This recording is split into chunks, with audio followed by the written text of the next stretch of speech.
Welcome back to the Broadman Word, and we are continuing to walk through the life of Peter. And today we are going to follow up that great confession slash proclamation of Peter about who Jesus is that we took a look at last week. But today we are going to walk through one of the times where Peter kind of just puts his foot in his mouth, so to speak. And so we're going to walk through that today. But as we're doing so, we're going to ask a big question. Why does Jesus use the name Satan here in verse 23? I think that's really, really important to look at. However, we're also going to really take a look at the fact that when we're called to be followers of Jesus, when we accept Jesus as Lord and Savior, we shouldn't expect life to be perfect and for it to be easier. Instead, sometimes, if not a lot of the times, it becomes harder. There is suffering and pain and loss still involved in the even when you are a Christian, and so I think that's really important to remind ourselves of. And so we're going to walk through all of that today. So turn with me to Matthew chapter 16. We're going to be looking at verses 21 through 23. But let's start in verse 21. From that time, Jesus began to show his disciples that he must go to Jerusalem and suffer many things from the elders and chief priests and scribes, and be killed, and on the third day be raised. All right, a lot going on here. So first off, the phrase "from that time," that is going back to Peter's proclamation in Matthew 16 as well. So it's not like it's the immediate context when it comes to time, but is the immediate context when it comes to sequence in Matthew chapter 16. So I think that's really interesting, as we'll see, because Peter kind of drops the ball a little bit. We're going to see how and why that's important, even though we kind of touched on that a little bit last week on Thursday. But still really, really interesting. But the other thing that's interesting here, too, in verse 21, is just the fact that this kind of resolves or answers, probably, it really answers the question that some have asked. Did Jesus know the mission? Was he aware of the mission and the purpose that he was supposed to do here on earth ahead of time? Or was it just something that he was aware of the night before, like the night before his arrest or on the night of his arrest when he was in the Garden of Gethsemane praying to the Lord? And the fact that he foretells his death and resurrection, not just once here in this passage, but actually multiple times in the Gospels, I think really shows that this mission and purpose to live the perfect life, to die by crucifixion, and then to be raised from the dead, was not something that just came up really just suddenly while Jesus just happened to be on earth. No, this was in absolutely God's mind and heart before time began. And so I think that's really, really cool to see with Jesus foretelling his death and resurrection. But now Peter has to respond. So Peter does. Verse 22. And Peter took him, Jesus, aside and began to rebuke him, saying, "Far be it from you, Lord, this shall never happen to you." All right. So when it comes to the disciples and when they make mistakes in the Gospels, and in the books of Acts too, but mostly the Gospels, when they make mistakes, we go really kind of just a little bit hard on them at times and go, "Oh, why would they think this? Why would they do this? Why would they say this?" And totally, I get it, right? In our day and age, in our context, when we're just reading the Bible, we kind of have that mindset. But in this day and age, when you hear from somebody who was just proclaimed to be the Christ, the Messiah, the anointed one, as we looked at a couple weeks ago when we broke down that word Christ or that title Christ, and the fact that he is the Son of the living God, you would think that would absolutely cause them to go, wait, what a second? Wait, hold on. Did you say you're going to be killed? I think that is extremely just out in left field for them because they are expecting the Christ, the Messiah, the anointed one to be the one who sets them free, but not spiritually, but physically. I think they are absolutely thinking that the Christ is going to be the one who gets rid of the Roman Empire, or at the very least, allows Israel to get rid of the Roman Empire out of Israel. I think that's what they're thinking when they think of the title Christ or Messiah. I think that's what they're thinking. So to hear that he's going to be kind of just easily turned over to the elders, chief priests, and scribes and then be killed, yeah, I mean, there is that phrase, and on the third day be raised. I wouldn't be surprised, though, and at the phrase, and be killed, their minds just kind of shut off with that phrase, and on the third day be raised, because they're all just like, well, wait a second, I thought you were supposed to be the one that delivered us, that freed us. And he is, by the way. He is the one that frees us and delivers us from sin and death. But in this context, in this moment, they're thinking more physically, more Roman Empire-esque. That's what they're thinking of. And so, yes, it's easy to kind of be like, oh, what were they thinking? But that's kind of the shoes that they're in. And I think that's important as we look at their responses. But don't get me wrong, I'm not also saying that they're fine and responding that way either. The reason why Jesus rebukes Peter, which he does in a second, is because Peter is rebuking Jesus, which first off, that doesn't happen very often with disciples and their rabbis.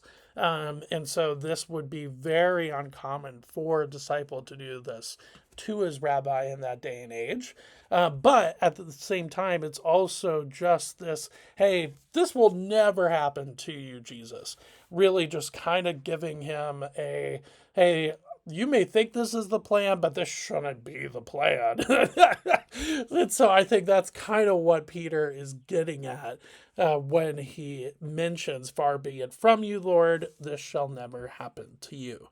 But now Jesus responds, but he, Jesus, turned and said to Peter, this is verse 23, get behind me, Satan. You are a hindrance to me, for you are not setting your mind on the things of God, but on the things of man. All right. This is big. Like, this is really, really a big response from Jesus to Peter. So first off, we have to talk about the name Satan that's brought up there. What does that actually mean? Does it mean that Peter is possessed by Satan and Satan said this through Peter? Does it mean that Satan is just kind of around Peter, inspiring him to say this, but more so like he's on his shoulder, like those cartoons where you had the devil on one shoulder, then you had the angel on the other? Is it kind of like that? And Satan is whispering to Peter, hey, say this, like, far be it from you, Lord, this shall never happen to you. Is he saying it like that? Or is it really just Jesus is calling out this trying to swerve Jesus away from the purpose and the mission that God has given to him? And so let's break that down. First, is it possession? No, it's not. I think Luke 22 really kind of answers that for us, because Luke 22:3 shows you what it would look like in a writing standpoint if Satan had possessed Peter. It would have read like Luke 22:3. Then Satan entered into Judas called Iscariot. So if he had done this with Peter, it should have said, then Satan entered into Peter, and then he said, and then he rebuked Jesus. But that's not here, and that's not meant to be here. So for me, possession is off the table. Now, therefore, it comes down to really kind of two options here. First, is it, Satan just kind of whispering in his ear? Or is it Jesus really seeing that this is kind of a play to maybe change the purpose and mission that Jesus has been given. Uh, for me, I think it's the second one. I think it's absolutely the second option. And here's why. For me, the the verses, or sorry, not the verses, the sentences that follow up this big statement, "Get behind me, Satan," really shows this. First, you are a hindrance to me. The word there for hindrance can also be translated as stumbling block. So for me, I think that word, especially if you see it as stumbling block, but even as hindrance, that word to me really kind of goes with that last option about Jesus really just trying to see, or not trying, like Jesus seeing that this is a way for him to just swerve from the mission and the purpose that he was sent to do. And so I think that really shows that there. The other part is, "For you are not setting your mind on the things of God, but on the things of man." That to me is also showing that it's not like Satan is on his shoulder whispering things to him, because I don't think he's talking to Satan at this point at the end of verse 23. I think he's talking to Peter, actually. "For you are not setting your mind on the things of God, but on the things of man." Well, remember, he had just credited Peter about just understanding that the proclamation, "You are the Christ, the Son of the living God," comes from your Father who is in heaven. And now, just very soon after that, he's now being told, "You are not setting your mind on the things of God, but on the things of man." And he's not doing that to show that he's questioning now the statement, "For you are the Christ," earlier on, but he's going to show that, look, there are times and moments where you are really just going to be wondering what God is up to. And then there are moments that God is going to make things clear to you. I think that's really, really interesting to see. The third reason why I think this is not, Satan doesn't actually have anything to do with this, is the word Satan itself. As we looked at on a Wednesday night when we were looking at some weird things in the New Testament, we actually looked at the name Satan, or the title Satan, because the word Satan is not just talking about the individual who is named Satan, or the being, the being who is named Satan, but it's actually sometimes just a title or just a description of one who is trying to deceive, or one who is an adversary, somebody who is trying to be a stumbling block or a hindrance. Well, boom, there it is right there.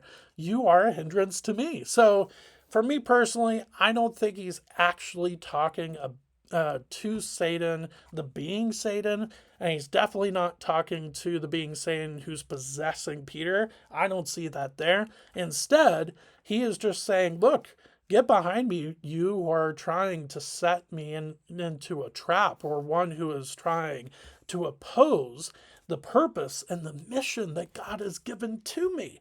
And you should want me to go through with this, because it is going to open the opportunity for you to spend eternity with me." And I think that is really the reason why Jesus calls or mentions the name Satan here in verse 23. It's not because Satan's actually there or Satan's possessing Peter. It's because Peter is being like a stumbling block, or like an adversary to the purpose and mission that Jesus was sent to do. And then finally, it really just kind of reminds us too that the Christian walk is not supposed to be easy.